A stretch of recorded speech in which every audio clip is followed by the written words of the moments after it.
Bonjour, cette vidéo s'adresse à des élèves de terminale ayant choisi l'option Maths Experte. Il sera question de déterminer par le calcul l'argument d'un nombre complexe.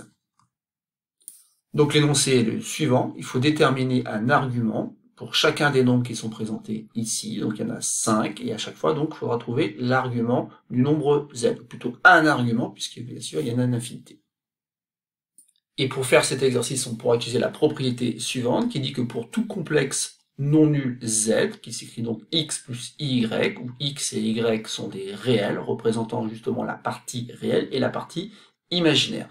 On a la relation qui dit que x est égal à module de z multiplié par cos alpha, et aussi que y est égal à z multiplié par sinus de alpha. Ça donne notamment le fait que z peut s'écrire module de z multiplié par, entre parenthèses, cos alpha plus i sinus alpha, où alpha, bien sûr, est un argument de z, plus k fois 2pi. Et donc, on peut ainsi déterminer assez facilement donc un argument, puisqu'on a la relation cos alpha est égal à x divisé par module de z. Alors, je peux diviser par module de z, puisque z est un complexe non nul, et puis cette relation, je l'obtiens à partir de cette égalité. Et on a aussi, bien sûr, que sinus alpha est égal tout simplement à y sur module de z. Et connaissant donc la valeur de cos alpha et de sinus alpha, il suffira simplement d'utiliser astucieusement le cercle trigonométrique afin de déterminer donc une valeur du nombre alpha. Maintenant, je vous conseille d'appuyer sur pause et donc de chercher donc un argument pour chacun des nombres z présentés dans cet exercice, et simplement après de lire la suite de la vidéo afin de vérifier vos résultats.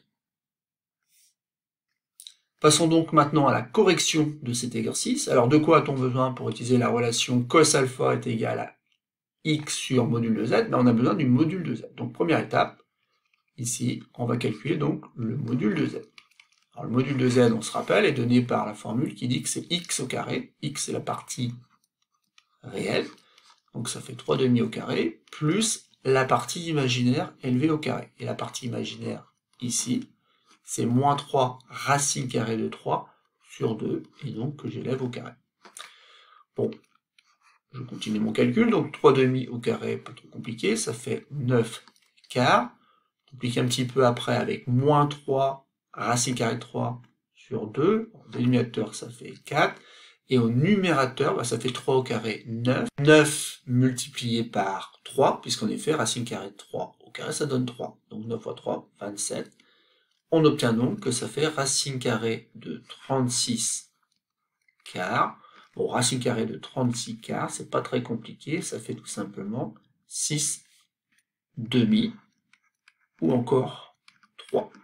Voilà, donc on a le module de z, on sait qu'il est égal à 3, donc on va pouvoir utiliser donc les deux petites formules qui disent que cos alpha est donc égal à partie réelle, donc 3 demi, sur le module qui est de 3, et donc j'obtiens 3 demi divisé par 3, ben ça se fait bien, ça fait 1 demi.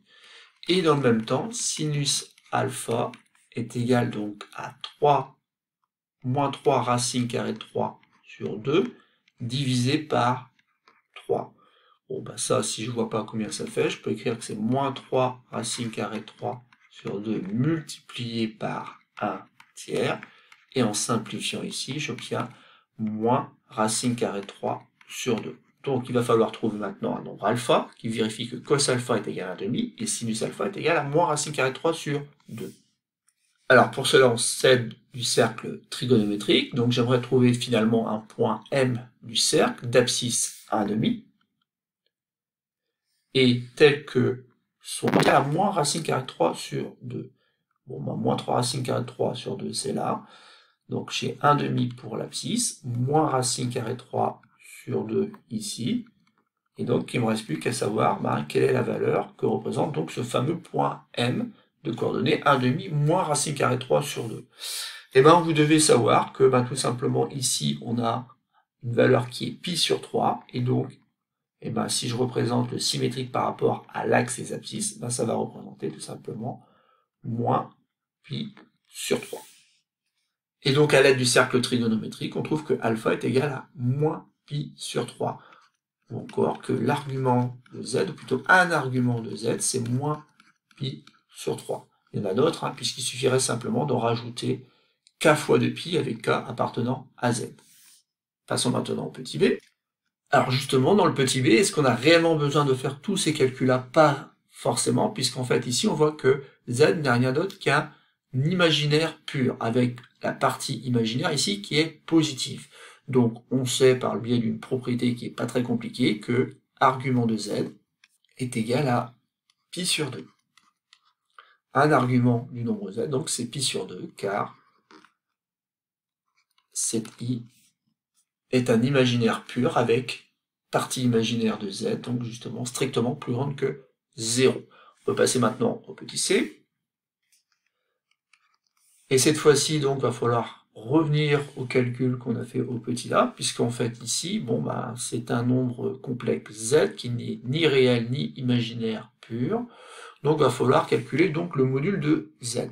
Donc on y va, module de z est égal donc à racine carrée de moins 9 racine carrée de 3 sur 2, le tout élevé au carré, plus 9 demi élevé au carré.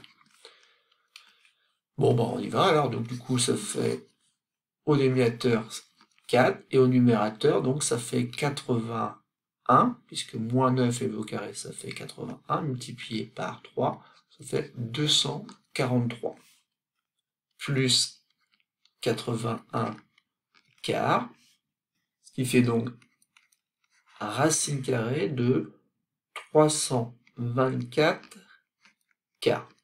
Donc 324 quarts, bon bah qui n'est pas très compliqué finalement, parce que ça fait racine carrée tout simplement de 81, et racine carrée de 81, ça donne au final 9. Donc le module de z est égal à 9, et on peut donc en déduire que cos de alpha, où alpha est un argument de z, et ben c'est tout simplement moins 9 racine carrée de 3 sur 2, le tout divisé par 9. Bon ben ça fait tout simplement moins racine carrée de 3 sur 2, alors que le sinus de alpha, où alpha est un argument de z, ben ça fait 9 demi divisé par 9, bon ben ça fait 1 demi. Donc il va falloir trouver une valeur de alpha telle que le cosinus de alpha soit égal à moins racine carrée de 3 sur 2, et le sinus de alpha soit égal à 1 demi. Ça revient donc à trouver un point de coordonnées moins racine carrée de 3 sur 2 et 1 demi sur le cercle trigonométrique. Donc j'ai commencé par l'abscisse, donc moins racine carrée de 3 sur 2, c'est à peu près ici. Donc je veux aussi que l'ordonnée soit égale à 1 demi, donc ça donne là. Et donc ici, j'ai le point qui m'intéresse. Maintenant, ce point sur le cercle trigonométrique, il représente quelle valeur? Eh bien, avec les valeurs particulières que l'on connaît, on voit que c'est lié à la valeur pi sur 6. Et en fait, c'est tout simplement 5 pi sur 6. En effet, avec les valeurs particulières, on sait que le sinus de pi sur 6, c'est 1 demi, alors que le cosinus, en fait, c'est racine carrée de 3 sur 2. Donc c'est pas étonnant ici qu'on ait moins racine carrée de 3 sur 2, et que pour l'ordonnée, ça soit 1 demi. Donc on est d'accord, ici, en fait, alpha est égal à 5 pi sur 6, ce qui veut dire tout simplement que un argument de z est égal à 5 pi sur 6. On pourra obtenir d'autres valeurs en rajoutant bien sûr des paquets de pi. Passons maintenant au petit d. Bon, ça va être assez rapide puisqu'il va suffire simplement d'utiliser la même méthode. Donc ça fait, dans un premier temps, pour le calcul du module de z, ma racine carrée de 4 racine carrée de 3 au carré, plus la moins 4 élevé au carré. Et donc ici, bah, ça fait 16 fois 3, 48. 48 plus 16, bah, ça fait racine carrée de 64. Et racine carrée de 64, en fait, ça fait 8. Du coup, bah, je vais faire partie réelle, donc 4 racine carrée de 3 sur 8. Bon, bah, on peut simplifier en racine carrée de 3 sur 2 pour donc, le cosinus de alpha. Et pour sinus de alpha, ça va faire moins 4 sur 8. Et en simplifiant, donc ça fait moins 1 demi. Il ne me reste plus donc qu'à utiliser astucieusement le cercle trigonométrique. Et donc cette fois-ci, on cherche un point M, d'abscisse racine carrée de 3 sur 2, donc c'est à peu près ici, et d'ordonnée moins 1 demi. Donc d'ordonnée moins 1 demi. Donc ça nous fait ici un point qui se trouve là. Il ne reste plus qu'à savoir quelle est la valeur que représente donc ce point M. Et bien ce point M peut représenter tout simplement la valeur moins pi sur 6. Une nouvelle fois ici, racine carrée de 3 sur 2, c'est rien d'autre que le cosinus de pi sur 6. Donc c'est aussi le cosinus de moins pi sur 6.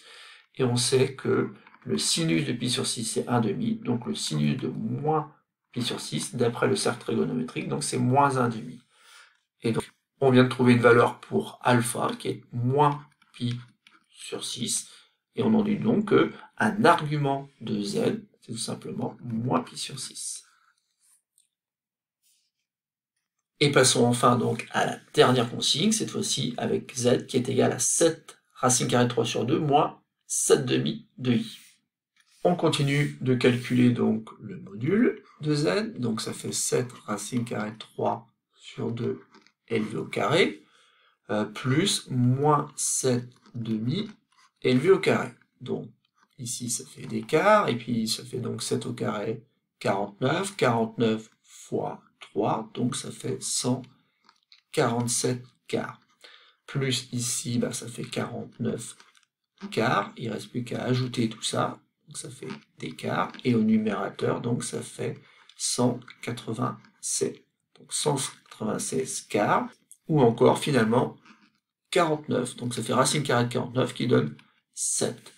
Bon, et ben du coup on va pouvoir réutiliser donc le fait que cos alpha c'est la partie donc réelle 7 racine carrée de 3 sur 2 divisé par 7. Bon ben ça simplifie bien, une nouvelle fois on tombe sur une valeur assez particulière qui est racine carrée de 3 sur 2, alors que pour le sinus, et ben on va tomber sur cette moins 1,5. Alors ces valeurs-là, finalement, c'est les mêmes que tout à l'heure, donc on va déduire assez facilement que le point M qui nous intéresse est toujours le même. C'est le point qui représente la valeur moins pi sur 6, puisqu'en effet, l'abscisse du point c'est racine carrée de 3 sur 2, l'ordonnée c'est moins 1,5, et donc à l'aide du cercle trigonométrique, on nous trouve une nouvelle fois que alpha est égal à moins pi sur 6, et que l'argument est égal donc à moins pi sur 6, ou plutôt un argument de z est égal à moins pi sur 6. Voilà, c'est tout pour ce petit exercice. Il s'agit ici de bien comprendre comment on calcule donc un argument pour des nombres complexes. Et on passe tout simplement par la formule cos alpha qui est égale à partie réelle sur le module de z, et sinus alpha qui est égal à la partie imaginaire sur module de z. Et ensuite, on utilise donc le cercle trigonométrique afin de retrouver des valeurs particulières, puisqu'il sera toujours question ici bien sûr de valeurs particulières afin que vous soyez capable de déterminer tout seul donc un argument de z.